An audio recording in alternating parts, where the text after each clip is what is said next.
Tonight's talk, this is the most popular talk we've ever done in 15 years.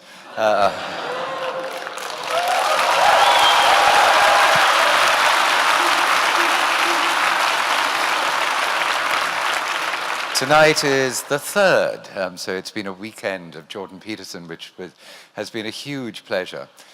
For anyone who doesn't know him, and last night I think it was one babe in arms, and tonight it's probably my mother.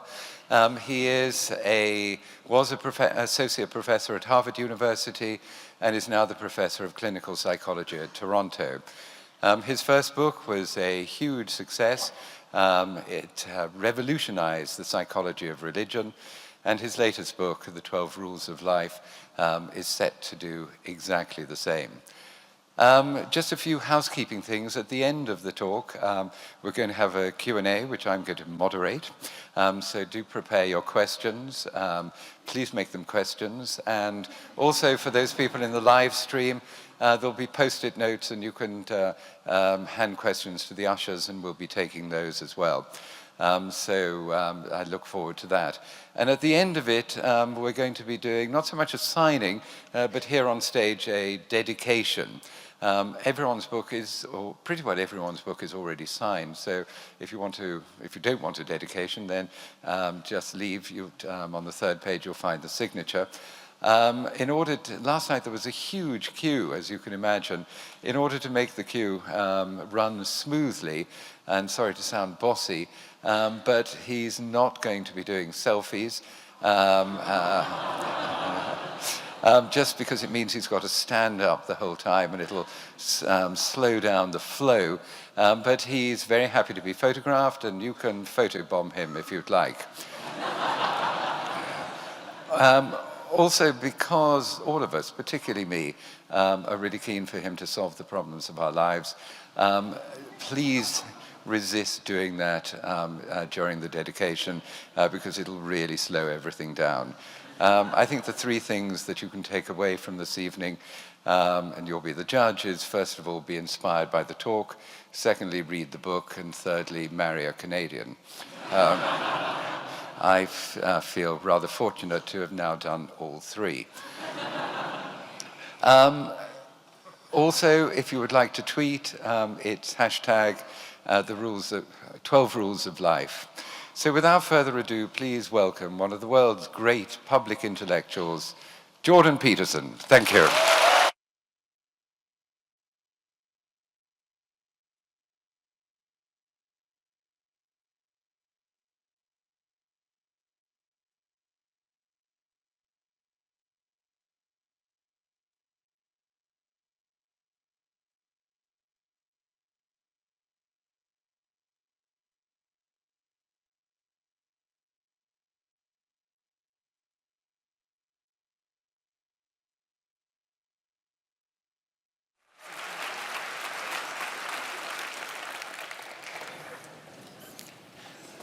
Well, that was nice. Oh.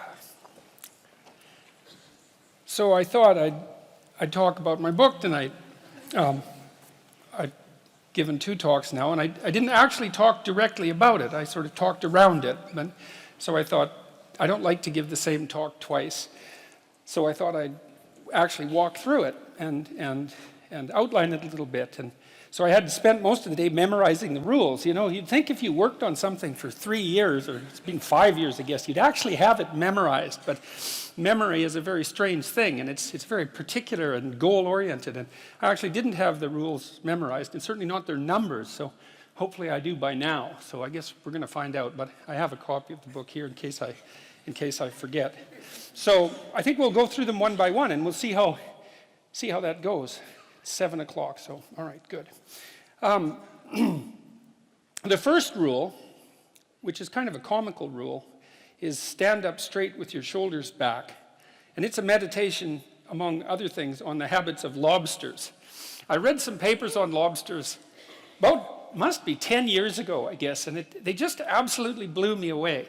And one of the things I've really loved about being a psychologist, and there's many things, but I've really loved psychoanalytic theory and the great clinicians, the behaviorists as well. I mean, Freud, Jung, Adler, Carl Rogers, Abraham Maslow, the behaviorists like Skinner and the cognitive behaviorists. I mean, I've learned a tremendous amount from reading the clinicians. And so if any of you are interested in psychology, I would really recommend reading the great clinicians, because you learn so much about life. It's crazy by reading them. So that's been fun. But then on the entirely other end of the spectrum, where I've learned most about psychology, is from the really low, what would you call them, the really science-oriented animal behaviorists. That's where they turned into the neuroscientists, right? They were the animal behaviorists, first of all, and then they turned into the neuroscientists. And I've learned a tremendous amount from them. They're such clear thinkers. The best of the bunch, I think, there's two of them. One named Jeffrey Gray, who wrote a book called The Neuropsychology of Anxiety, which is just a deadly book. It's impossible to read. It takes like 6 months to read it, because I think he read like 1,800 papers to write it or something like that. And he actually read them. That's the cool thing. And he understood them, which is really something. And then there's another guy named Jaak Panksepp, who wrote a book called Affective Neuroscience, which outlines his studies, for example, of rats. He was the guy who learned that rats laugh if you tickle them with the end of a pencil eraser, but they laugh ultrasonically like bats. So you have to slow down the ultrasonic vocalization before you can hear them giggle. And you'd think, why the hell would you spend your time tickling rats with a pencil and making them laugh? But see, what he demonstrated there was that there was a play circuit in mammals, that there's a psychobiological basis for rough and tumble play, for example. It's a bloody big deal, you know, discovering a whole new circuit in the brain. That's like discovering a continent. It's Nobel Prize winning stuff. And Panksepp's Affective Neuroscience, I would highly recommend that. So there's this other book I know about too, which is 12 Rules for Life, which you could also look into if you want. Anyways, I was reading these articles on lobsters, and I came across this finding that lobsters governed their postural flexion with serotonin. And I thought, God, that's so interesting. It's so flexion is to stand up straight. Eh? I thought, wow, that's so interesting, because, you know, depressed people crouch over. I wonder if there's any link between those two things. And then I went and read a whole pile of papers on lobster and lobster neurochemistry. Lobster neurochemistry is actually quite well understood, because they have a fairly simple nervous system, right? And so if you want to understand a complex nervous system, it's a good idea to understand a simple one first and then sort of elaborate upwards. And it turns out that serotonin governs status, emotional regulation, and posture in lobsters, just like it does in human beings. And so that just blew me away. And so one thing that chapter 1 is about is the fact that if a lobster is defeated in a dominance battle, you can give it essentially antidepressants and it will fight again. And that just blew me away. You know, it's so remarkable, because one of the things it tells you is that, so if you're imagine that you could be lobster top dog or bottom dog. Imagine there's 10 strata in the lobster hierarchy. So you could be number 1, right, top lobster, number 10, bottom lobster. If you're bottom lobster, you have low serotonin levels and high octopamine levels. That's a neurochemical that human beings don't produce. And if you're a top lobster, you have high serotonin levels and low octopamine levels. And you can move a lobster in its dominance hierarchy by moderating its levels of serotonin. And I thought, that's so interesting, because what it means is that the counter that keeps track of our status, and we have a counter in a sense in our minds that keeps track of our status, is 1/3 of a billion years old. And what that also means is that the idea of the hierarchy, let's call it a dominance hierarchy, because within lobsters it's kind of like a physical prowess hierarchy, something like that. The idea of the hierarchy is at least 350 million years old. And so I read that and I think, well, so much for the idea that human hierarchies are a sociocultural construct. It's like, no, that's wrong. It's not just a little bit wrong, it's unbelievably wrong. It's mind-bogglingly wrong, right? And it's, right, and so hierarchies have been around for 1/3 of a billion years, and we have a neurochemical system that modulates our understanding of those hierarchies. And then also, and this is the interesting thing too, and this is why people's reputations are so important to them, there's lots of reasons, but this is one of them, is that where this counter that you share with lobsters rates you in terms of your hierarchical position determines the ratio of negative emotion to positive emotion that you feel. And that's also an absolutely mind-boggling idea for two reasons. One is it tells you why it's so hard on people to be put down. Because it doesn't just upset them in the moment, it changes the way their entire system responds to the world so that they now experience more positive emotion and less negative emotion. So that's really rough. And then there's a corollary to that too, which is like, there's a very tight relationship between your belief system and your dominance hierarchy position. It's complicated, but it's worth going through. Like, let's say that, so I have a certain amount of status as a professor, and I have the, let's call it the what would you say? I've been granted the entitlement to a certain position in a social hierarchy. Now, the question is, why do I have a valid claim to that position? And the answer, hypothetically, is because I know enough so that my claim to the position is valid. So then if you stand up in the audience and challenge my beliefs and show that I'm wrong, you might say, well, I get upset because I'm wrong. But the more accurate reason that I get upset is because you're indicating to the crowd that my position in the hierarchy of authority is invalid. And by doing that, you lower me in the hierarchy and you mess around with the neurochemical systems that are regulating my emotions. And so if you're interested, at least in part, in why people are so prone to defend themselves and their beliefs in the service of their position, then that's why. And so that's a great example of how you can learn these unbelievable things by stumbling across a rather obscure biological fact. It just, what would you say? It's like a series of dominoes. And that's also why biological facts are so useful. It's like, we don't have to argue about whether or not social hierarchies, as I said, or hierarchies are social constructs. A given hierarchy is influenced in its structure by sociocultural conditioning, let's say, but the fact of the hierarchy, so like the part of your brain that detects and regulates your response to hierarchies is older than the part of your brain that recognizes trees. Like, it's old. It's really, really fundamental. And almost all social animals organize themselves in hierarchies, because now the other thing that chapter 1 is a bit of a meditation on what might constitute a hierarchy. One of my business colleagues, a former student of mine from Harvard, very, very smart guy. He's got a graduate degree in engineering from MIT and a PhD in psychology from Harvard, so there's like one of him in the whole world. And he's a very smart guy.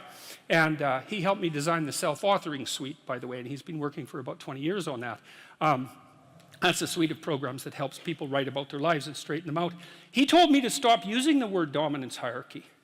And he said the reason for that was that it was infested with Marxist presuppositions. And it really bothered me when he first said that, because I've been using the word for years, dominance hierarchy. He said, we had a discussion about that. He said, well, it's predicated on the idea that you climb up the hierarchy, human hierarchy, as a consequence of the expression of power. It's like, that's wrong. You climb up valid hierarchies as a consequence of the expression of competence. And that's actually technically right. He was exactly the right person to tell me that, because he had done his PhD on what predicts success in Western hierarchies. And the answer is quite clear. General cognitive ability, some prefrontal ability as well, which was what he specifically tested. So intelligence, roughly speaking, although it's a little bit more elaborate than intelligence, but that's close enough. And trait conscientiousness accounts for about 50% of the variance in long-term success. And you think, well, hey, how do you want your society to be structured? It seems pretty good to me that smart, hard-working people are the ones most likely to succeed. That's not a bad empirical test of the validity of a structure, you know, especially given how much vagary there is in life. Lots of random things happen to people, but it's better to be born 3 standard deviations above the mean in intelligence in the West than it is to be born 3 standard deviations above the mean in wealth in relationship to where you'll end up when you're 40.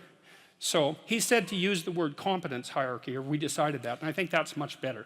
So chapter 1 is a bit of a meditation on the nature of hierarchies and the biochemistry of hierarchy, but it's also an injunction about how to present yourself, because you want to present yourself to the world in a manner that doesn't disgrace you in some sense. That might be a good way to think about it. And you don't want to disgrace yourself, because the consequence of disgrace is emotional dysregulation, more pain, less positive emotion. And so the best way to present yourself is to stand up forthrightly and to stretch out, you know, and to occupy some space, and you make yourself sort of vulnerable by doing that, because you open up the front of your body, right? But it's a sign of confidence, and that way people are most likely to give you the benefit of the doubt. And that's a good way to start regulating your mood. But not only does it directly regulate your mood to stand up, because it's so tightly associated, like posture reflection is associated with serotonin and emotional regulation, but also because if you straighten up and you present yourself in that manner, then other people are more likely to take you seriously. And that means they'll start treating you as if you're a number 1 lobster instead of a number 10 lobster. And that's another way that you can at least give yourself the bloody benefit of the doubt, right? And confront the world in a courageous manner. And that's a really good way of figuring out how to establish yourself in multiple competence hierarchies, because one of the general rules of thumb about how to be successful is to confront things that frighten you forthrightly and with courage. And that's kind of a universal strategy for success.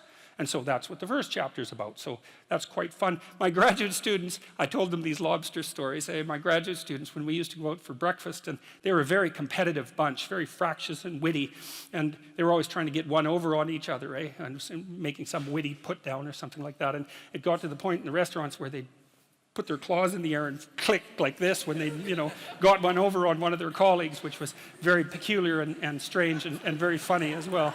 So that's rule number 1. Rule number 2 is treat yourself like you're someone that you care about. And that's a deeper chapter, I would say. Like, chapter 1 is kind of comical, but it's also got this serious scientific end, for example, and it's practical, like most of the rules are. Chapter 2 is a bit of a meditation on why. See, I read this piece of work by Jung a long while back, and it was a meditation on the injunction to treat your neighbor as you would like to be treated, something like that. And what Jung pointed out, which I really liked, was that wasn't an injunction to be nice to other people. It was an invitation to reciprocity. It was something like this. It's like, you should figure out how you would like to be treated, like you were taking care of yourself, not how you would like people to respond to you. It's more important than that. It's like, imagine you had a child that you really cared for, and someone said, well, people will treat this child exactly like you want them to, but you have to figure out what that is. And so then you'd have to sit down for like a month and you'd think, okay, well, how do you want your child to be treated? You don't want everyone just to be nice to him, you want people to challenge him, and you want people to discipline him, and you want people to tell him when he's wrong. It's like, you don't just want everyone to be nice. That's pathetic. It's pathetic. There's no challenge in that. And so, well, you want to treat other people like you would like to be treated. Well, then you have to figure out, how would you like to be treated? And well, you'd like people to fawn all over you and just lay everything at your feet. It's like, no, that's not something you'd wish for someone that you were taking care of. And then there's an additional problem, which is, it's often the case that people will treat other people better than they treat themselves. That happens extremely frequently. So one of the things I pointed out in chapter 2 was that if you have a dog and you take him to a vet and the vet gives you the prescription medicine, you'll go buy the medicine and you will give it to the dog and you will do it properly. But if you go yourself to a doctor and you get a prescription, there's a 30% chance you won't even pick up the medication. And if you do, there's a 50% chance that you won't administer it to yourself properly. And so I really thought about that. When I first came across that statistic, it was another one of those little facts. I thought, what the hell's up with that? It's like, you'll do it for your dog, so obviously you'll do it for something you care about, and you're conscientious enough so you'll actually do it. So like, why wouldn't you do it for you? Your dog likes you, even your dog would rather that you did, but you don't. And it's actually one of the reasons that modern medicine doesn't work nearly as well as it could, because people just don't take their medication. And it's not only because they don't take care of themselves. There's some skepticism about doctors, but you could be just as skeptical about the vet. So it's a deep meditation, I would say. And what I've done with these rules is they're very simple rules, and they're kind of comical and tongue-in-cheek in some ways. But what I've tried to do is like pull them apart and show what's underneath them, and to go down as deep as I possibly can. And in rule 2, it's a bit of a meditation on why people don't like themselves very much. And I think there's 2 reasons really, and one is that we're fragile and damageable and imperfect in multiple dimensions all the time, and that often just gets worse. Lots of things get worse as you get old, for example. So it's not necessarily that easy for a self-conscious being who's extraordinarily aware of his or her own fragility, but not just fragility, foolishness and errors, like you know yourself better than anyone else knows you. And you might have a certain amount of dislike for someone you know because of something they did, but you know everything you did. Jesus, that's a drag, man. You have to carry that along behind. It's like, really, I did that, And then, so there's that. It's like you're weak and kind of useless and prone to temptation. And all those things, that just shouldn't be that way. And then you're also capable of pretty vicious acts of malevolence. And so you also know that about yourself. And so it's a real existential question for people. It's like, why the hell should you take care of something as sorry and wretched as you are? And that's really what the chapter is about. It's because the answer in the chapter is, you're, first of all, yes, you're pretty useless and terrible, but so is everyone else, and that's actually an existential problem, right? And what I mean by that, it's a problem that every human being has always had and always will. So it's not just you, it's a universal problem. And that there's an answer to that, and one of them is to, what does it say? Love the sinner but hate the sin. It's something like that, is that despite the fact that you're not all that you could be, the proper attitude to have towards yourself is the attitude that you would have towards someone that you genuinely cared for. And that it's incumbent on you to act as if you genuinely care for yourself, just like you would act towards someone that you actually cared about, some other person. And so it's a reversal in some sense of the golden rule, right? And it's a discussion of why that's necessary. And also, more than that, it's a discussion of why you have a moral obligation to do that.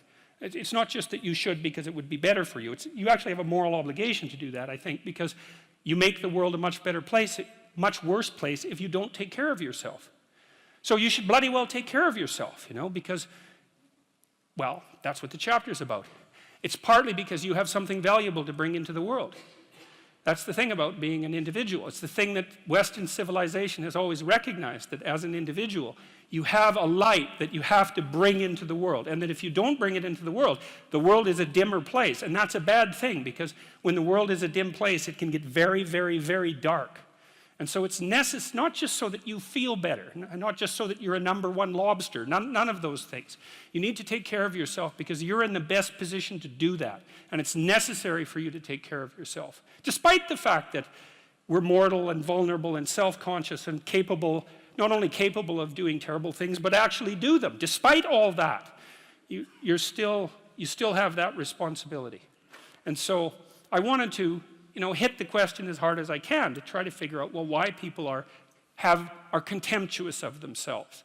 And there's plenty of reason, that's for sure, but the reasons do not justify the mistreatment of yourself. It's as simple as that. It's not a good strategy. And the next rule is make friends with people who want the best for you. And that's a meditation on my own childhood and adolescence to some degree. I had friends who wanted the best for me and friends who didn't. And they were friends who, some of them were aiming up and some of them were aiming down. And if you have a friend that's aiming down and you do something that's aiming up, then they're generally not that happy about it.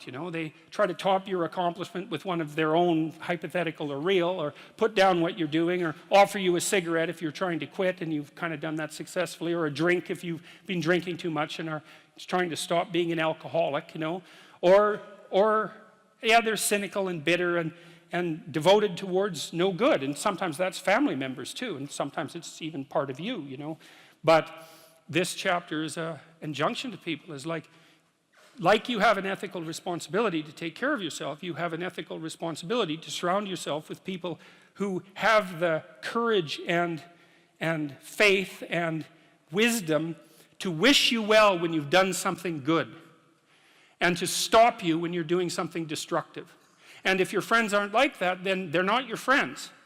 And maintaining your friendships with them might not even be in their interest. And so it's a tricky argument to make, because I'm not saying, whenever anyone's in trouble, you should, push them into a ditch and then give them a couple of kicks. That's not the idea. The idea is that, but I had a couple of rules I didn't write about. One was be careful about whom you share good news with, and another was be careful about whom you share bad news with. And those rules ring in people's minds quite quickly. A friend is someone you can share good news with, You go to them and you say, hey, look, this good thing happened to me. And they say, look, I'm so happy that happened to you. Like, way to be. And they don't think, God damn it, why didn't that happen to me? And you didn't deserve it. Here's a bunch of reasons you're stupid and why it won't work. It's like, that's not helpful. And so I would say, like, if people are, you know what, the other thing people are doing if they're trying to drag you down, let's say, is they're trying to see if you'll put up with it.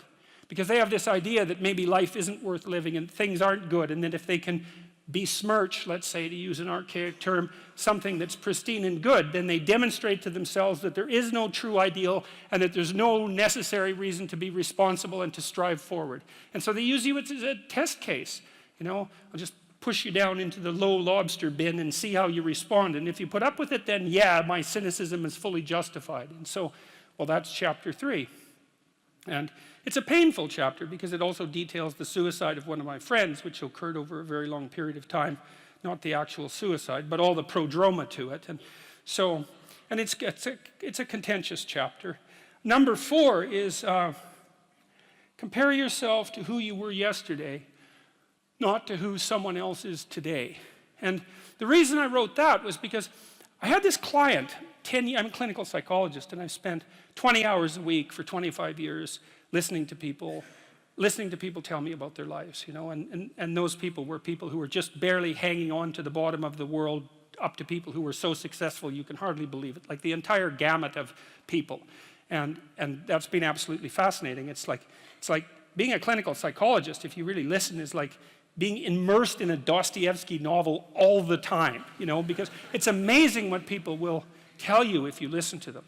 People are so interesting if you actually listen to them because they're so peculiar. Like, they're like penguins or rhinoceroses or ostriches. They're unlikely creatures. And anyways, with regards to comparing yourself to who you were yesterday and not to who someone else is today, this old client of mine, he was about 85 when he came to see me, and he was a financier and a kind of a mathematical genius. He made these little pendants out of a mathematical symbol for the most beautiful mathematical equation that was ever written. He made them out of gold, and he would hand those out.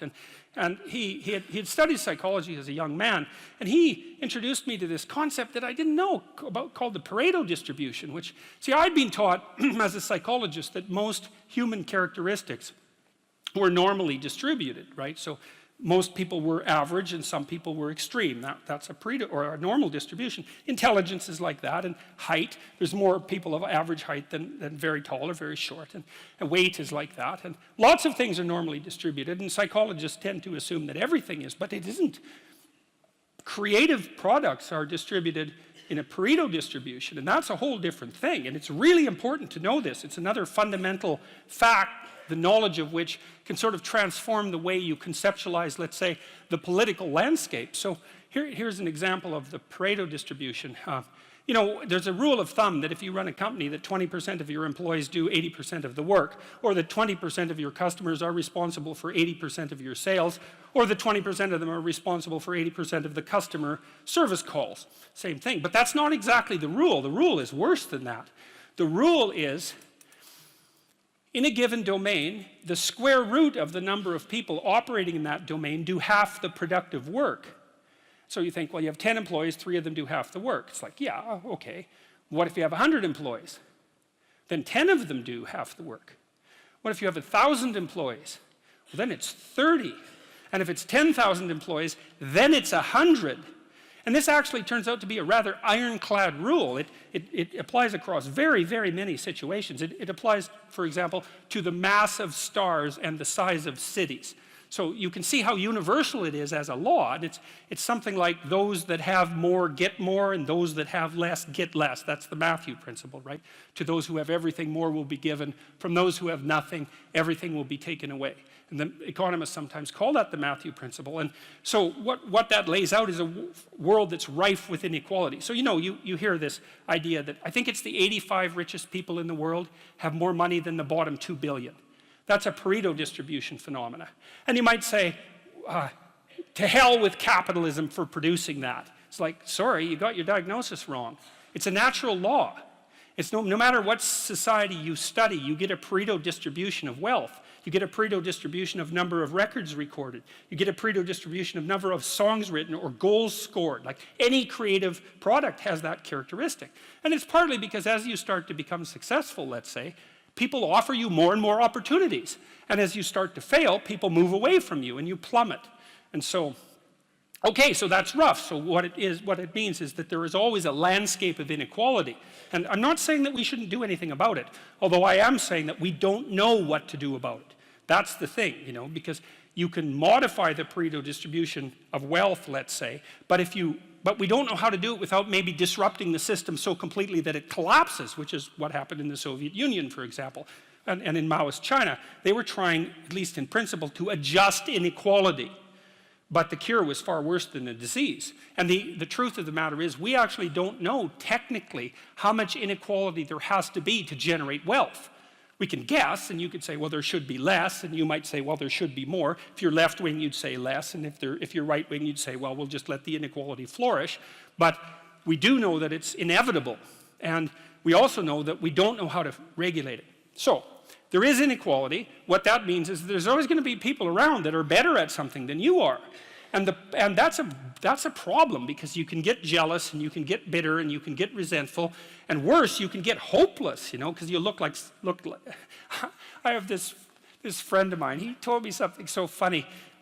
He was decrying his lack of success in the world, and he compared himself to his roommate, and he said, his college roommate was doing much better than he was. And his bloody roommate was Elon Musk. It's like, really? It's like, oh, you're not doing as well as Elon Musk. Well, you can see it would take it rather personally, because they were roommates and everything. It wasn't like he was doing badly. He was doing pretty damn well. It's like, I'm not as good as Elon Musk. It's like, yeah, well, you and 7 billion other people, But I thought it was instructive because you have to be careful who you compare yourself to. Now, you can't just not compare yourself to successful people, right? Because then you don't have anything to aim at.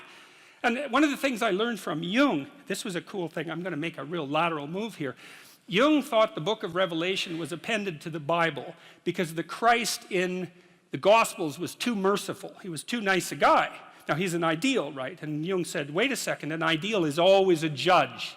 That's the thing about an ideal, because you're not as good as your ideal, so your ideal is a judge. And Revelation has Christ coming back as a judge, and that was Jung's explanation at the level of the collective unconscious for the pasting of that remarkably strange and terrible book onto the end of the Bible.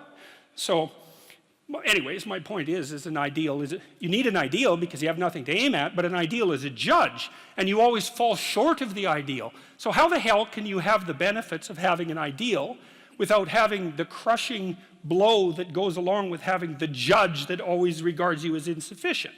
So I was trying to work that out in the chapter, and this is something I've had to work out a lot as a clinical psychologist. It's like, well, let's say you need a goal, but we don't want to let your distance from the goal crush you.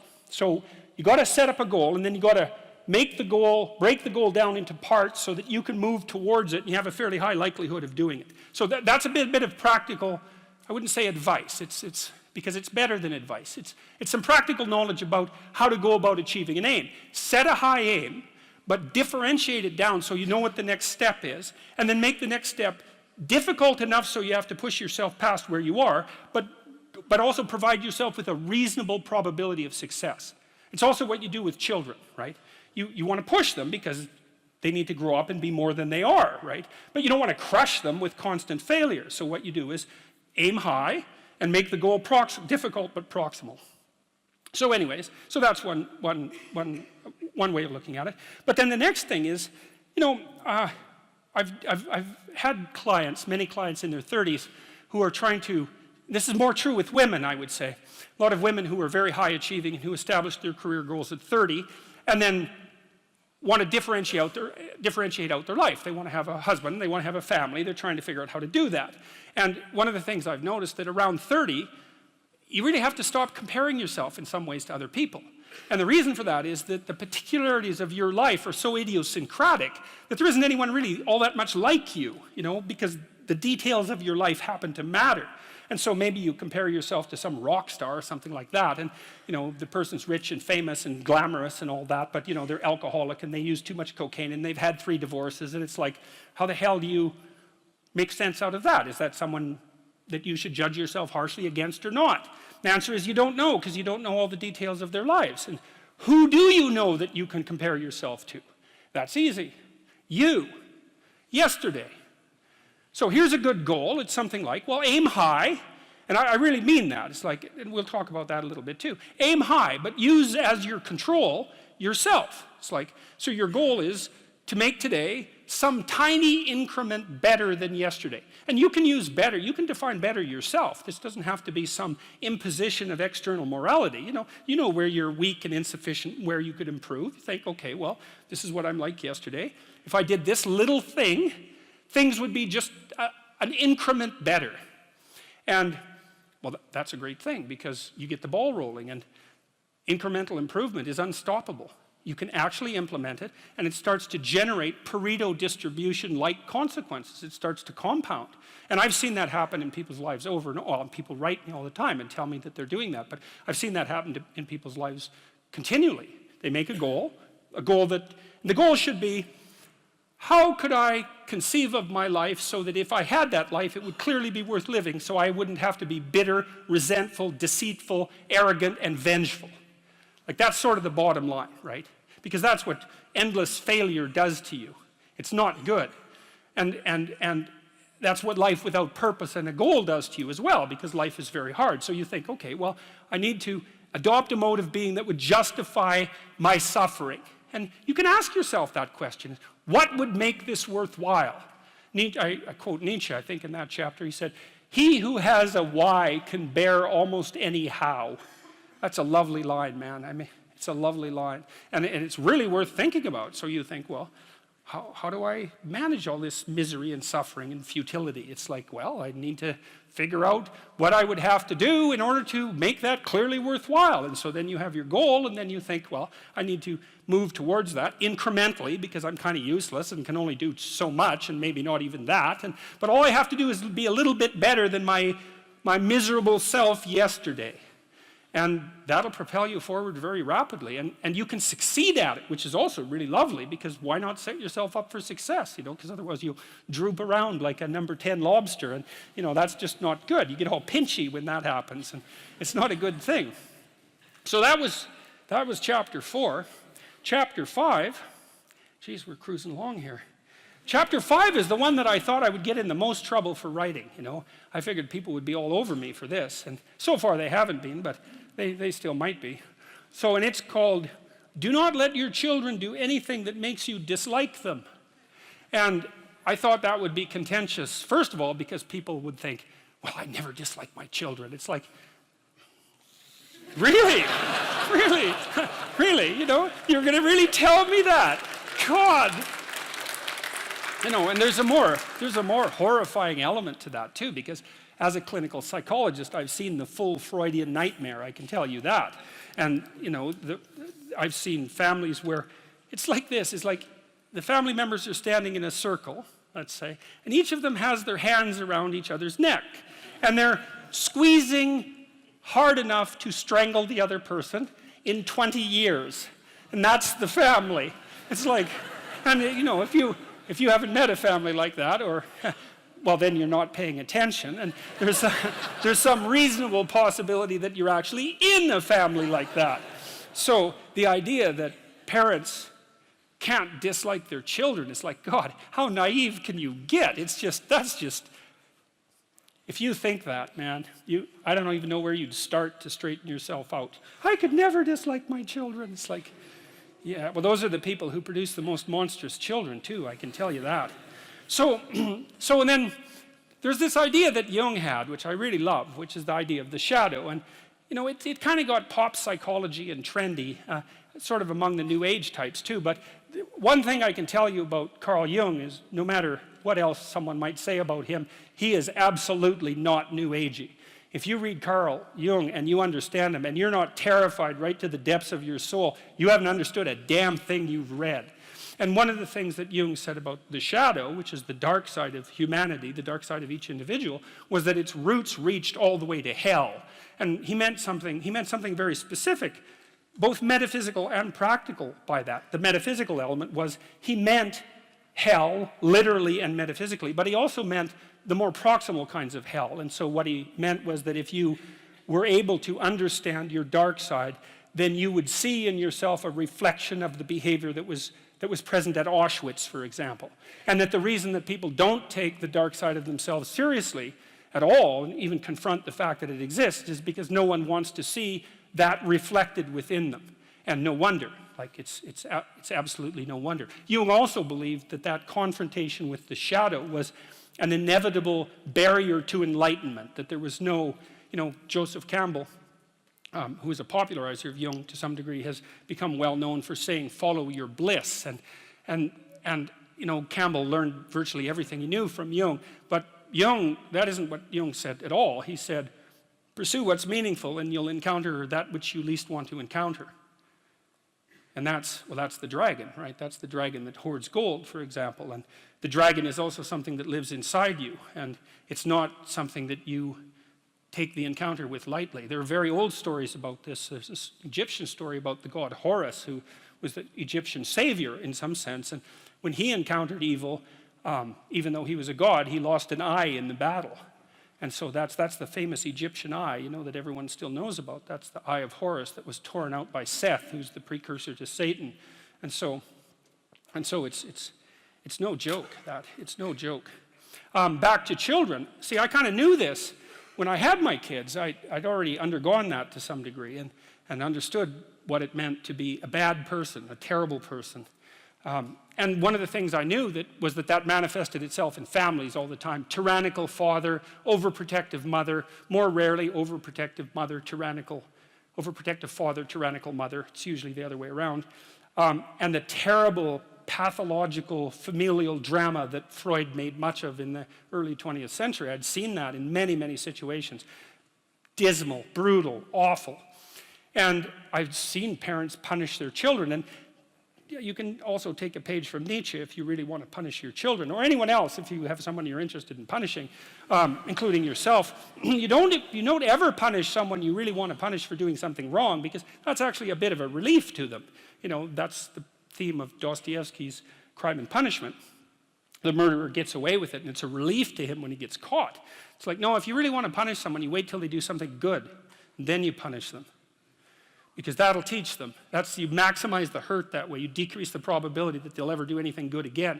And I'll tell you, man, if you want to have a good relationship with someone, that's one thing you don't do. You open your bloody eyes, and if they do something that you would like them to do again, then you tell them how much you appreciated the fact that happened, and you hope that it replicates, You see, if there's one thing you can take away from tonight's lecture, that's an extraordinarily useful thing to know. Watch, and when people do something that they should do more of, say, look, I saw that you did this specific thing. I saw that it took some effort. Here's what it meant. Here's how I observed it. It's like, keep that up. And man, if you love someone, you do that to them. That's encouragement. That's such a great thing. So, anyways, back to children. So I already knew that I was a pretty decent monster by the time I had kids, and I thought, well, my kid's little, like a baby or 2-year-olds, like I'm a horrible monster, and so there's an uneven power problem here. I better not let that child do anything that really makes me angry.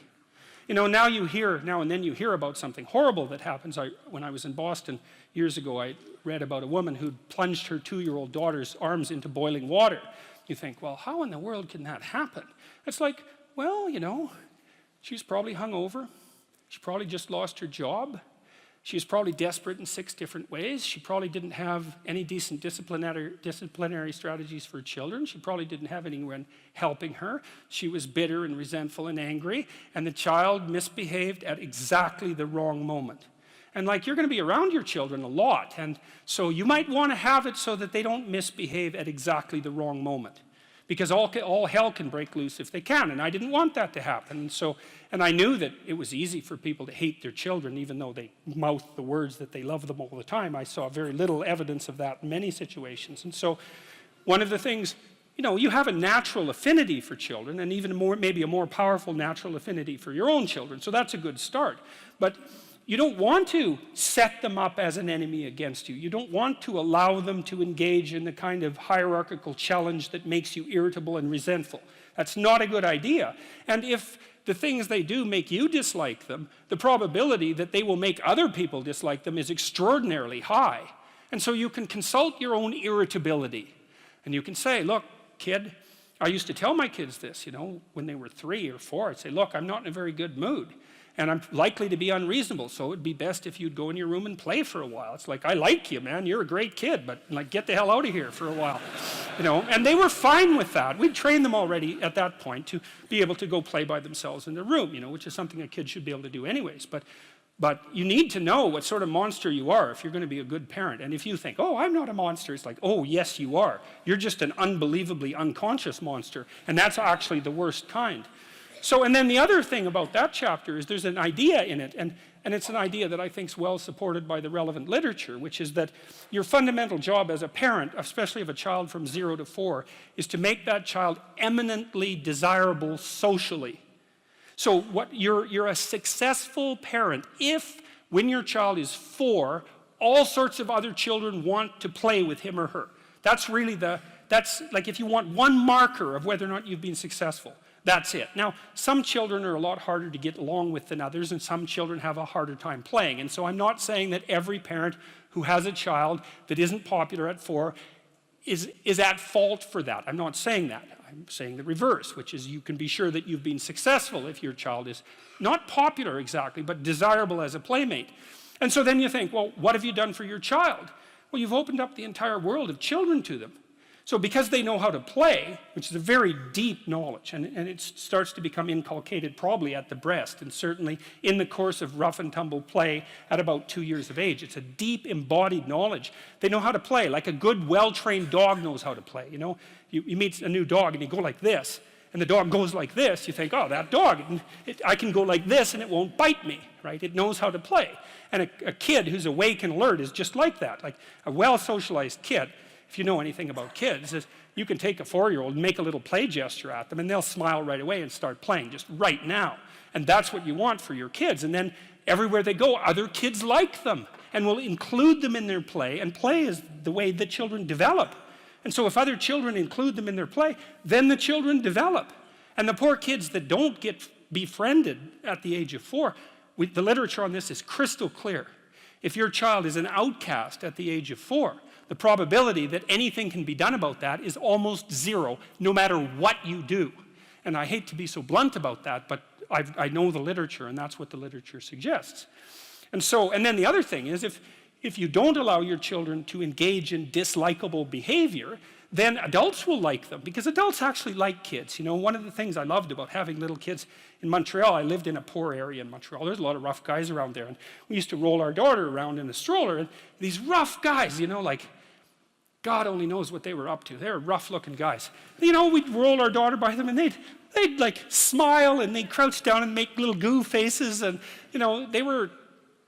I tell you, one of the great things about having little kids is they bring out the best in other people. You see a whole side of humanity, even among the darker parts of humanity. You see a whole side of them that you wouldn't normally see, and it's lovely. And the thing is, if you're good to your kid in the real way, you can help them maintain that tremendous attractiveness that they have as young children, and to respond to adults properly, like a puppy that wags its tail instead of growls and goes for your ankle. And then wherever they go, adults welcome them and teach them things and pat them on the head and smile at them genuinely, instead of saying, oh my God, here comes that couple with that goddamn brat again. Which is that's a horrible thing to do to a child, because then everywhere they go, all the goodwill is false. There's nothing that you can do to someone that's more terrible than to put them in a world where all the goodwill directed towards them is false. That's a terrible thing. So anyways, that's chapter 5. And chapter 6 is it's a rough chapter. I spend a lot of time reading about totalitarianism and about atrocity, like some many, many brutal things, brutal beyond the capacity of imagination even. And I read a lot about individual criminals and serial killers and those sorts of people too, trying to get to the bottom. One book I would really recommend is a book by Karl Panzram, which is an autobiography. Panzram is the name of the book. And he was a rough guy, man. What were his dying words to his executioner, to his hangman? He said, hurry up, you Hoosier bastard. I could kill 10 men in the time that it takes you to hang me. That was his dying words, He said, I wish the human race had one neck so that I could put my hands around it and squeeze. that was Karl Panzram, and not many people like that write autobiographies, but he did, and he told you why he was like that and why he thought that way, in case you want to find out, which I would recommend, by the way, because it's very useful to know such things. But now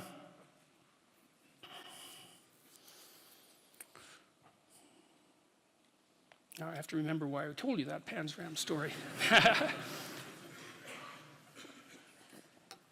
Oh yeah, chapter 6 is about that. It's about Panzram, and it's about the Columbine kids, the kids who shot up the high school, because I read their diaries, and I understood them too, which is even better than just reading them. And you see these mass shootings all the time, and everyone does the same thing. Oh, how did that happen? Why did that happen? How can it be this way? It's like, well, why don't you read what they said about why they did it, and just assume that that's the reason. And if you go, oh, well, the Columbine kids. Oh, yeah, it was like, oh, they must have been bullied. Oh, yes, because, the natural response of anyone who's been bullied is to go arm yourself to the teeth to plot the destruction of the entire city. I think it was of Detroit, to line your entire high school avenue with bombs and then to go and shoot your classmates. That's what happens when you're bullied. It's like, no, that's not what happens when you're bullied. That's a stupid explanation. It's shallow beyond belief. And it really emerges only because people don't want to contend with the real issue. And the Columbine kids, well, they were contending with the real issue. They basically said quite forthrightly that in their own arrogant estimation, being itself was corrupt and unnecessary, and it would be best if it was eradicated in the most brutal possible way as fast as possible. And you get to places like that if you dwell on revenge for 3 or 4 years in your mom's basement.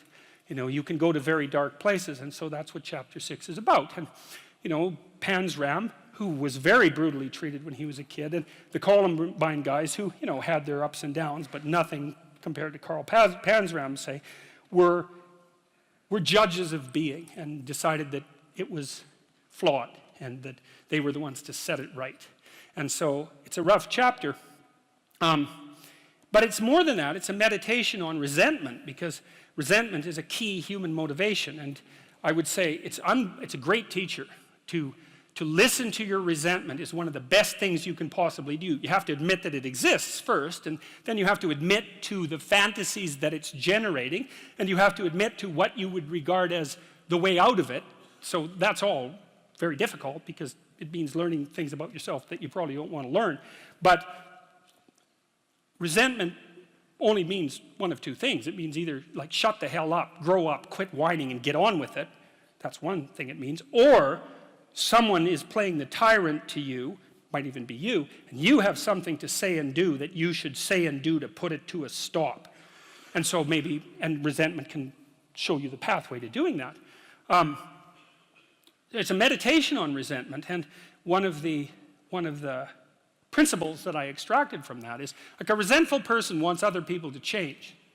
And if you're resentful, then your motivations aren't trustworthy. In fact, they're very, very dark. And that's why I went to the extreme with people like Panzram and the Columbine killers.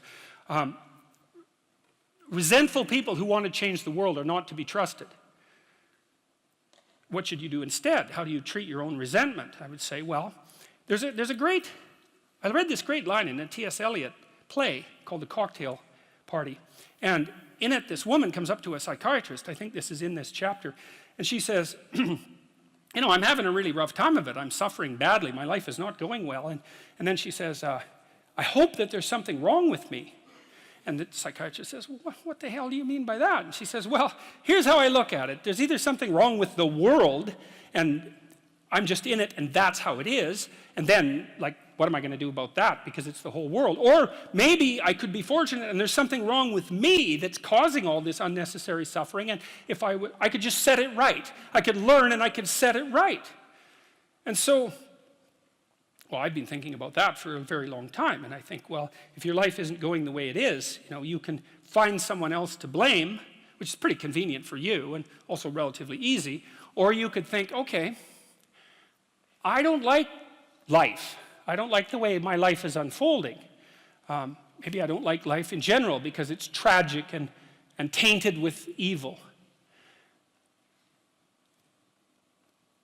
How do I know if my judgment is accurate? And the question is, well, have I really done everything I possibly could to set my life straight? Because maybe I shouldn't be judging its quality or the quality of life itself or being itself, for that matter, if I haven't done everything I possibly could to set my life straight. Well, so there's a task. Solzhenitsyn, who I'm a great admirer of Solzhenitsyn, his book, The Gulag Archipelago, was one of the things that brought down the Soviet Union. And he said that one man who stopped lying could bring down a tyranny. And, he said that with some authority. I think you could easily make the case that The Gulag Archipelago is the greatest book of the 20th century. I mean, there's other contenders, obviously, but he said when he was in the Gulag camps, meditating on how the hell he got there, and he had a rough life, man. I mean, first of all, he was on the Russian front at the beginning of World War II, and then he was thrown in the Gulag camps, and that was just the beginning of his adventures, man. He had a rough life. And he was in the camps, and he was thinking, what the hell? Like, how did I get here? What's going on? And he had Hitler and Stalin to blame, right? So if you need someone to blame, man, Hitler and Stalin, that's great. But that isn't what he did. He said he meditated for a while once he realized that he might have something to do with, in some strange way, with the way things turned out for him. And he said he went over his life with a fine-tooth comb in his memory. And he thought, okay, where did I go wrong? But by my own judgment, when there was a path in front of me, when did I take the path that I knew I shouldn't take? Because you all know that, right? Sometimes you don't know if what you're doing is good or if it's bad. It's just ignorance. You just don't know. But sometimes you bloody well know, and you do the thing you know you shouldn't do anyways. That happens a lot. And why do you do that? Spite is part of it, stupidity. There's all sorts of reasons, but you certainly know you do it. Solzhenitsyn thought, okay, well, what would happen if I took responsibility for where I am in this concentration camp, and then I went over my whole life and tried to figure out all the things I did that were wrong by my own estimation that increased the probability that I would get here, and then what would happen if I tried to set them all right now in the present? And that's why he wrote the Gulag Archipelago, and one of the consequences of that, as I said, was it sped the dissolution of the Soviet Empire. So, hey, that's not bad, eh? Like, you make a real confession, you really repent, you do your penance, which is writing this book, and you completely change the geopolitical landscape of the world. It's like, and that's worth thinking about, because it's not only Solzhenitsyn who did that. Nelson Mandela did something quite similar. It's not so impossible. And so the idea that what you should do if you're feeling resentful about the nature of being or suffering too much for your own life, let's say, is straighten the damn thing out. Like, seriously, try it for a year even. Try it for a week. Try not doing the things you know you shouldn't do. Try not saying the things you know to be false. And just watch what happens. You might as well give it a shot, right? Because you say, well, I'm all in for a year. I'm going to do things right. And then I'll just stand back and I kind of watch how things unfold. And maybe I'll reconsider at the end of that year. It's like, try it. Try it. I mean, I would say I've had thousands of letters now from people who are saying, hey, I tried that, and hey, it worked. I quit lying and everything quit. Do you ever see that Simpsons episode where Sideshow Bob keeps stepping on the rake over and over? It's like his whole yard is littered with rakes, and all he does is walk around and step on, and then curse. Steps on a rake, it hits him in the face, and he curses. And then he steps on another rake, and you know what I mean. Stop doing that. Exactly. Yeah.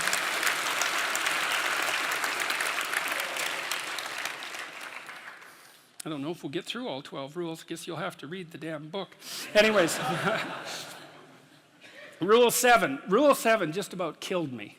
Like, I've had a lot of bad health in the last year, and having to rewrite Rule 7 coincided with one of those periods that lasted about a month, and it was the hardest chapter by far, and it went down the deepest by far, and it was really hard to get right. It's called Do What Is Meaningful, Not What Is Expedient. And I'll just tell you a little bit about the chapter, because I figured something out in it and then explained it, something that took me decades to figure out. So there's this idea, it's a very deep Christian idea, that the Messiah is the person who takes the world's sins upon himself, right? That's a characteristic of Christ, right? It's something, the idea is something like Christ died for your sins. It's like, what the hell does that mean exactly? And partly what it means, and I would say a slightly corrupted form of Christianity, is that you just have to believe that happened and you're redeemed. It's like, well, that's we'll leave that aside for a second. But there's an idea there, a psychological idea. And you know that because the idea doesn't go away. It's lasted for thousands of years. It's like, well, so the idea signifies something. It has a psychological reality independent of its metaphysical reality, whatever that might be. And so I thought about that for a long time. It's like, what in the world does that possibly mean? And then I realized, and Jung knew this, Carl Jung knew this, that it was associated with this idea of the shadow. I had this client once who, her parents, man, they were pieces of work. Her parents taught her, I swear to you that this is the truth, her parents taught her that adults were angels. Literally. And when I saw her, she was about 30, and she had a lot of strange symptoms of sorts I'd never seen, psychosomatic symptoms. She had kind of like quasi-epileptic seizures at night, but she stayed conscious during them. It was very difficult to understand it, and I won't walk through it. But her parents told her that adults were angels, and she was like 28. She had a university degree, and I said, well, didn't you ever wonder about that? I said, didn't you read any history? And she said, yeah, but I'd read something about the terrible things that people did to each other, and I would just compartmentalize it. And that was actually the key that I used to unlock what was wrong with her, which was eventually fixed. And I won't go into that. But I said, I gave her this book. I gave her two books. I gave her a book called The Terror That Comes in the Night, which is a book about sleep paralysis and nightmares, because I thought that was what might have been bothering her. It turned out that wasn't it. Then I gave her this other book called Ordinary Men. And it's a great book. It's a terrible book, a terrible, dark book, about this police battalion that was moved into Poland during World War II after the Nazis had marched through. And it was all made of middle-aged guys who weren't like victims of Nazi totalitarian propaganda when they were kids. They were just, bourgeois, middle-class guys, kind of like all of us, let's say. And they went to police Poland, and they were going to have to do some terrible things, essentially. But their commander told them quite forthrightly that if being involved in wartime policing was too hard on them, if they felt that it ethically violated them or psychologically violated them, they could just go back to policing in Germany. And very few of them did, partly because they didn't want to abandon their comrades, let's say. They didn't want them to have to do the dirty work, And they were normal policemen, they ended up the sorts of people who could take naked pregnant women out into the middle of the field and shoot them in the back of the head. That's the culmination of their training. It's very interesting to read about their training because they were absolutely sickened by what they learned to do, like physically sickened, vomiting, shaking, traumatized, but they didn't stop. And if you want to know why, then you can read the book. And I said, look, read this book, but don't bloody well compartmentalize it. Enough of that. It's like, read it like you're one of the damn policemen, which is how you should read history, right? You read about Nazi Germany and you think, well, I'm Oskar Schindler. I'd save the Jews. It's like, no, you wouldn't. Right, you wouldn't, because people didn't. And the probability is very high that you wouldn't. And all you have to do is think it through. Anne Frank, it's like, you're really going to put your family at risk to hide a group of another family in your attic for like multiple years while there's Nazis parading the street and where if you get exposed, you all die. You're going to do that, are you? It's like very unlikely. And no wonder, it's not surprising that it's unlikely, but you don't want to be inflating yourself with with fictional heroism without actually knowing the facts on the ground. So I told her to read it and to understand that the policemen were her. And that's the thing to understand. Well, the idea that the Savior is the person who takes the world's sins upon himself is exactly that. It's exactly the same idea. It's like the way that there stops being Nazis is for you to know that the Nazis were you and for you to decide not to do that again. But you have to know, you see, this is the thing that people won't do. You have to understand that you could not only do what the Nazi camp guards did in Auschwitz, but that you could actually enjoy it. And then you have to decide that you're not going to do that anymore. And that's not an easy thing to figure out. Well, and that's what that chapter is about. So that's a rough chapter, man. That's a rough chapter. And that's only a bit of what it's about. You know, there's a lot in there. And that's, anyways, that's what that's about. Chapter 10, it's chapter 9. Let's see, I better look, I'm getting a little tired here. Oh yes, chapter 9 is assume that the person you are listening to might know something you don't. This is a chapter about conversation and about the different forms conversation takes. And it's a chapter about humility, and it's a chapter about listening. And the humility element is, it took me a long time to understand why there's religious injunctions supporting humility, to even understand what the word really meant in that sort of technical sense. And it means something like this. It means what you don't know is more important than what you know. And that's a lovely thing to, then what you don't know can start to be your friend, you see. People are very defensive about what they know, and for the reasons we've already discussed. But the thing is, you don't know enough. And you can tell you don't know enough because your life is not what it could be, and neither is the life of the people around you. You just don't know enough. And so what that means is that every time you encounter some evidence that you're ignorant, someone points it out, you should be happy about that because you think, oh, you just told me how I'm wrong. It's like, great. Like maybe I had to sift through a lot of nonsense to get through the real message that you're telling me, but if you could actually tell me some way that I'm wrong and then maybe give me a hint about how to not be wrong like that, well then I wouldn't have to be wrong like that anymore. That would be a good thing. And you can embark on that adventure by listening to people. And if you listen to people, they'll tell you amazing things if you listen to them. And many of those things are little tools that you can put in your toolkit, like Batman, and then you can go out into the world and use those tools, and you don't have to fall blindly into a pit quite as often. And so the humility element is, well, do you want to be right, or do you want to be learning? And it's deeper than that. It's, do you want to be the tyrannical king who's already got everything figured out? Or do you want to be the continually transforming hero, or fool for that matter, who's getting better all the time? And that's actually a choice, you know. It's a deep choice, and it's better to be the self-transforming fool who's humble enough to make friends with what he or she doesn't know, and to listen when people talk. And listening is a transformative exercise. Like if you listen to the people in your life, for example, if you actually listen to them, they'll tell you what's wrong with them and how to fix it and what they want. They can't even help it if you start listening, because people are so shocked if you actually listen to them that they tell you all sorts of things that they might not have even intended to, things they don't even know. And then you can work with that. And the other thing that's so interesting, you know, now and then you have a meaningful conversation, right? You have a good conversation with someone, you walk away and you think, geez, you know what? We really connected, and I know more than I did when I came away from that conversation. And during the conversation, you're really engrossed in it. And that feeling of being engrossed is a feeling of meaning, and the feeling of meaning is engendered because you're having a transformative conversation. So your brain produces that feeling of meaning for you. It says, oh yeah, this is exactly where you should be right here and now. It's the right place and time for you.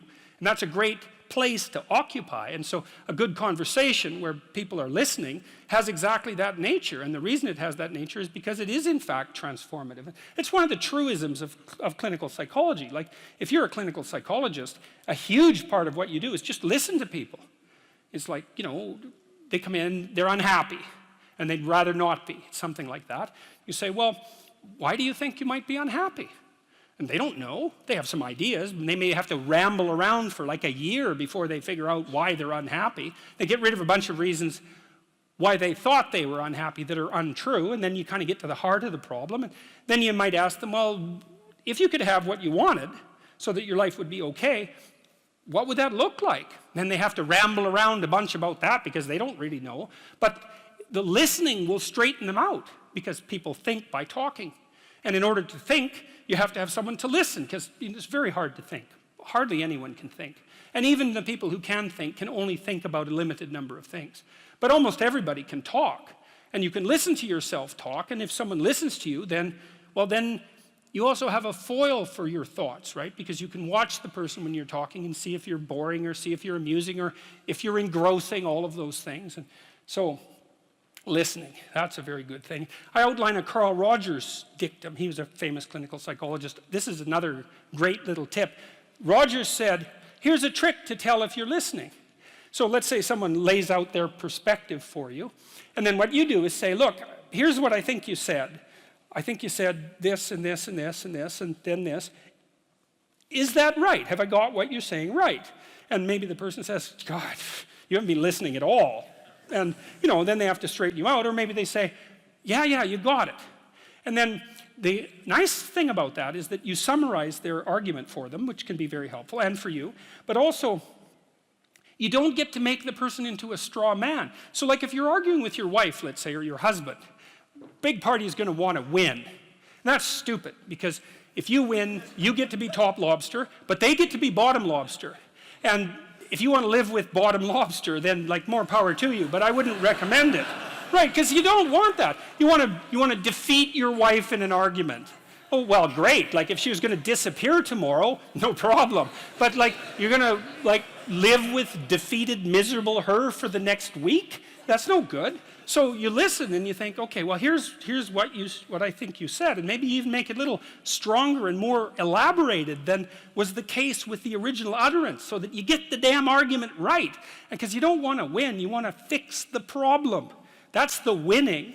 And so the summary with listening is so useful for that, because the person can say, well, yeah, that's what I meant. It's like, then you have to grapple with that. And Rogers said, well, people usually won't, because if you live with someone and they tell you the truth about the situation, it usually means that there's something really stupid that you're doing. Well, them too, but there's something stupid that you're doing that you're doing that you actually have to stop. And, that's difficult and unlikely, but well, if you don't stop, then you get to have the same damn problem every day or every week for the rest of your life. So it's probably better to undergo the misery of stopping it than the misery of continuing it. But that's the injunction to listen. Rule 11 is, don't bother children when they're skateboarding. And that's a meditation on the difference between weakness and goodness. You see, one of the things that's happened in our society, and especially with regards to our attitude towards men, but also our attitude towards the masculinity in women, so it's just as toxic for women, is that we seem to have concluded that strong men are dangerous, and that's partly because we think Western culture is a tyrannical patriarchy, and the only reason you get to the top is because you misuse power. And so all the men who are at the top of the hierarchy are all misusing their power, and they're all tyrannical, and all the guys who have the aim and ambition to achieve that are just tyrants in training. And that's sort of the basic attitude that we have towards our own culture and towards young men now.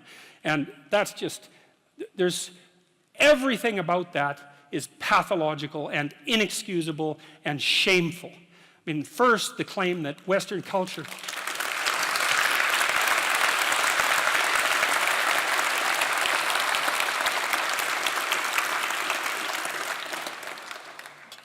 the idea that Western culture is primarily a patriarchal tyranny is like, well, first of all, it's historically ignorant beyond belief. Because compared to what exactly? Like, how many civilized countries are there in the world? 3 dozen? The rest of them are run by brutal thugs, right? And it isn't just thugs at the top, man, because that isn't how it works. In a country that's corrupt, the corruption is spread through the entire country. So, and we're not like that, and that's that. I mean, Western culture is fundamentally honest, and I can give you an example of that, because people don't like that idea. eBay proved that. Because here it did. It was a very interesting thing, because when eBay first popped up, like the cynic would say, eBay's not going to work because I don't know you. You live on the other side of the country. You're going to send me junk, and I'm going to send you a check that bounces. And that'll be the end of eBay, right? Right, that's what a cynic would say. And then what happened was that brokers popped up and they said, well, look, we'll guarantee the exchange, right? For a fee, 10%, we'll make sure that you don't send junk, and we'll make sure your check doesn't bounce. And what happened was the brokers couldn't find enough business. And the reason for that was all the transactions were honest. All of them. It's like if you are on eBay and you have a reputation of less than 99%, there's actually something wrong with you. Okay, 98%. But really, it's that tight. And so the default position was, you're offering this, I'll buy it, we'll make the exchange fairly. And what happened was a bunch of capital that was frozen, technically speaking, junk that people had that other people could need, got freed up, and eBay freed up a tremendous amount of money for people, and it was all a consequence of default honesty. And we also know that one of the best predictors of success in Western world is conscientiousness, and conscientious people are honest and have integrity and are dutiful and do what they say they'll do, and that's a really good predictor of long-term life success, especially as a manager and administrator, something like that. So chapter 11 is a discussion about the assault on the positive masculine. And I read it partly as a continuation of what Nietzsche announced back in the late 1800s as the death of God, right? Because in Western culture, God was a masculine figure, and the idea that the divine masculine had been decimated, which was basically Nietzsche's pronouncement, has filtered all the way down to masculinity itself. And I think that's an absolutely appalling outcome. It's something that could only be desired by someone who is a true enemy of humanity. And so partly chapter 11 is a call to encouragement. It's like you want, and I've been telling young men in particular, but young women as well, though they don't seem to be quite as in need of the message, to adopt responsibility for their life, to tell the truth, and to understand that their failure to participate fully in being leaves a hole that's precisely the size of their soul in the cultural landscape. It's no joke. We need all the light we can possibly bring to bear on the situation. And I firmly believe that, and I believe that for all sorts of reasons, and I think they're very deep reasons.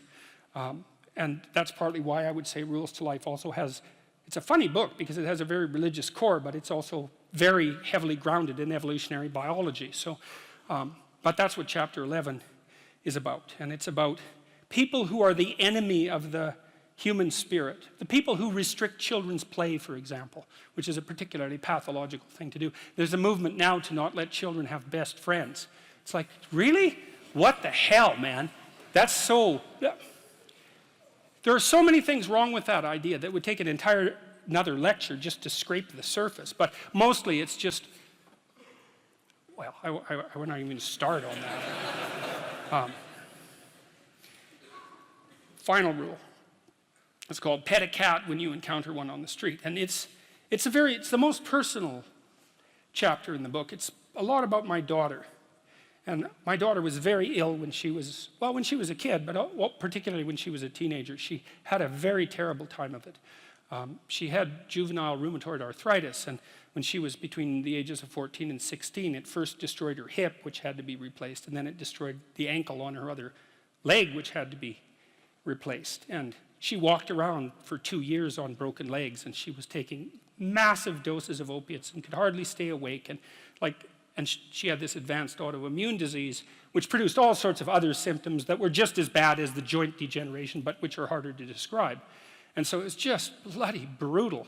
You know, and as a test of your faith, there's almost nothing that's more direct than a serious illness inflicted upon an innocent child, right? And so the chapter's a meditation on that, and also on, well, what to do in a situation like that, because everyone is going to have a situation like that in some sense, you know, because you'll be faced with illness in the people that you love and in crisis. And so it's a practical guide to coping with those sorts of things. Like, and one of the things you do when you're overwhelmed by crisis is you shorten your time frame. You know, it's like you can't think about next month. Maybe you can't even bloody well think about next week, or maybe not even tomorrow. You know, because now is just so overwhelming that that's all there is. It's like, and that's what you do. You cut your time frame back until you can cope with it. And if it's not the next week that you see how to get through, then it's the next day. And if it's not the next day, then it's the next hour. And if it's not the next hour, then it's the next minute. And you know, people are very, very, very, very tough. And it turns out that if you face things that you can put up with a lot more than you think you can put up with, and you can do it without becoming corrupted. And she did recover quite fully, and much as a consequence of her own machinations, because she figured out what was wrong with her and then took the necessary steps to fix it, which is nothing short of a bloody miracle as far as I'm concerned. And anyways, part of the cat bit is, I actually start by talking about our dog, who actually died about a year ago, but he's still alive in the book. I let people know, because dog lovers love dogs, and if you love cats, then they think you don't like dogs, and then they think they don't like you. So I also point out at the beginning of the chapter that, if you want to pet a dog on the street, that's okay too, so you don't have to get up in arms about it. But the idea is that, you have to be alert when you're suffering. You have to be alert to the beauty in life, the unexpected beauty in life. And that's kind of what I was trying to get across with the idea of the cat. There's this cat that lives across the street from us called Ginger, and Ginger's a Siamese cat. And cats really aren't domesticated, technically speaking. They're still wild animals, but they kind of like people. God only knows why, but they do, And so Ginger will come wandering over, and our dog looks at her, but they're friends, and she rolls over on his back, and Seiko used to, nose her a bit. And then she'd kind of mosey over and let you pet her if she was feeling like it that day. And, you have to look for that little bit of sparkling crystal in the darkness when things are bad. You have to look and see where things are still beautiful and where there's still something that's sustaining. And, you narrow your time frame and you be grateful for what you have, and that can get you through some very dark times. And maybe even successfully if you're lucky. But even if unsuccessfully, then maybe it's only tragic and not absolute hell. And you can do that, in the worst situation. You can make it only tragic and not hell. And there's a big gap between tragedy and hell. There's nothing worse at a deathbed than to see the people there fighting. The death is bad enough, but you can take that, as terrible as it is, and make it into something that's absolutely unbearable. And maybe I think, and this is sort of what I closed the book with, is this idea is that if we didn't all attempt to make terrible things even worse than they are, then maybe we could tolerate the terrible things that we have to put up with in order to exist. And maybe we could make the world into a better place, And it's what we should be doing and what we could be doing because we don't have anything better to do. And that's what the book is about. And that's the end of 12 Rules for Life. Thank you.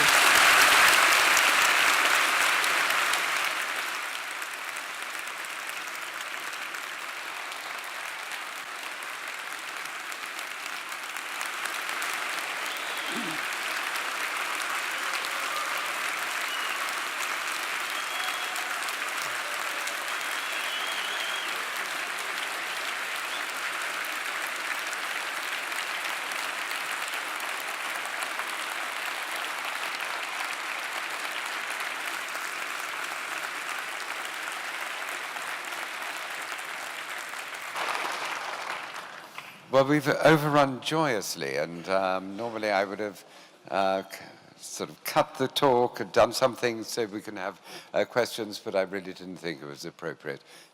This evening's talk was absolutely luminous and inspiring. So I'm going to do one question only, and I'm going to leave Jordan to actually decide what's the question he's going to ask. So I'm going to take 3 from the audience. I'm going to read out 3 that have come from the live stream. One from the live stream is, how do you challenge the identity politics of today? The second is a more personal one, is where do you fall short yourself in these 12 rules? And is it a constant adjustment? And now let me take 3 questions from the audience, and I'll leave Jordan to then decide which is the last question that he wants to ask. So, first hand there. First of all, it's an honor to be at your lecture. And the question is, I wanted to ask, for example, some people, for example, Stefan Molyneux, who interviewed you, puts, I think, tremendous attention to admitting faults of parents and admitting the harm that was done when getting better and working through adversive childhood experience. And I wanted to ask you about that and what you think about that. And then if we take the young lady just here, we need... My question is about chapter 9, about being humble and listening to what your enemies are saying and criticizing you. I'm a kind of person who kind of speak my thoughts, so I speak them to my friends and see how they bounce at them. I notice that there's always a group of of my friends who always criticize what I'm saying and not even try to understand where I'm coming from. And I've always wondered how to deal with that. I mean, I want to listen to what they are saying, but they're not understanding they're not trying to listen to what I'm saying. So what would you do in that situation? I'm going to answer that very briefly. Okay. There's a line in the New Testament that's relevant to that. Do not cast pearls before swine. And what that means is that if people are not listening to you, stop talking to them. And that is the best piece of advice that I can give you. And what happens is that if you stop talking to people who aren't listening to you and start watching them instead, they will tell you what they're up to. But so if you have things to say, you say them, but you find people that will listen, talk to them. The ones who aren't listening, pull back. Because you're devaluing what you have to say by offering it to an audience that does nothing but reject it. And that's a good guideline to life in general. So pull back. Yeah. And our last question is gentleman over there in blue. Thank you, Dr. Peterson. It brought a smile to my face when you mentioned the work of John Taylor Gatto, and I just wanted to know what you think the relationship is between the classic trivium and the Holy Trinity. And if there is, how has that changed over time? I'm going to leave you to answer one question only. Okay. And then... Okay. And, Well, look, and then you're going to be back on stage dedicating. Yes, okay. I think I'm going to answer, where do you fall short in these 12 rules? Is it a constant adjustment? You know, like I wrote these rules. Why did I write these rules? Well, you know, and especially when I said, well, you should try to improve yourself instead of trying to set the world straight, or instead of worrying about what other people are doing wrong. You might say, well, that's a hell of a thing for someone to say who just wrote a book called 12 Rules for Life. It's like, you know, but the thing is that I wasn't just writing that. I was writing that for me as much as for anyone else. And I really mean that sincerely. You know, I had an opportunity to spend somewhere around 5 years meditating on how you should conduct yourself so that your life is what it could be. And like, I'm in the group of people that I'm advising. You know what I mean? It's like all of these things are very difficult to stand up straight, to remember that, and to treat yourself like you're someone worthwhile, and to make friends with people who are good for you, and to tell the truth, or at least not to lie. I mean, these are all ideals, right? And especially taken as a whole, they constitute a kind of ideal. And you never attain the ideal. And not only that, it recedes as you approach it, right? Because you straighten yourself out and you think, well, I've got it now. And you think, no, wait a minute, there's more to go. There's still more to go. And then you get that much farther along the line, you think, oh, yeah, I thought this was the end of the road. It's like, no, there's plenty of imperfections left to iron out. And so it is a constant adjustment. But there's something about that that's also positive, because you might say that it's not so much that there isn't such a thing as a good person. It's that our idea of what constitutes good isn't right. Because a good person is someone who's trying to get better. And no matter how good you are, there's better that you can get, but the real goodness is in the attempt, right? It's in the process, to use somewhat of a cliche. You know, there's this, and I'll close with this, and it's a good way to close. You know, and this is a psychological observation. The central figure of Western culture is Christ. And we can look at that psychologically, because Christ is the dying and resurrecting hero. And what does that mean psychologically? Well, it means that you learn things painfully. And when you learn something painfully, a part of you has to die. That's the pain. You know, when a dream is shattered, for example, a huge part of you that constituted that dream, maybe even the biological substrate of that dream, has to be stripped away and burned. And so life is a constant process of death and rebirth. And to participate in that fully is to allow yourself to be redeemed by it. And so the good is that process of death and rebirth, voluntarily undertaken. It's like you're not as good as you could be, so you let that part of you die. And if someone comes along and says, you know, there's some dead wood here, man, it needs to be burned off. You think, well, that stuff's still a bit alive. when that burns, it's going to hurt. It's like, yeah, well, no kidding. But maybe the thing that emerges in its place is something better. And I think this is the secret of human beings. This is what we're like, you know. Unlike any other creature, is that we can let our old selves die and let our new selves be born. And that's what we should do. And so, where do I fall short in these 12 rules? Well, endlessly. Because, well, here's a way of thinking about it. Until the entire world is redeemed, we all fall short. And that's probably a good place to stop.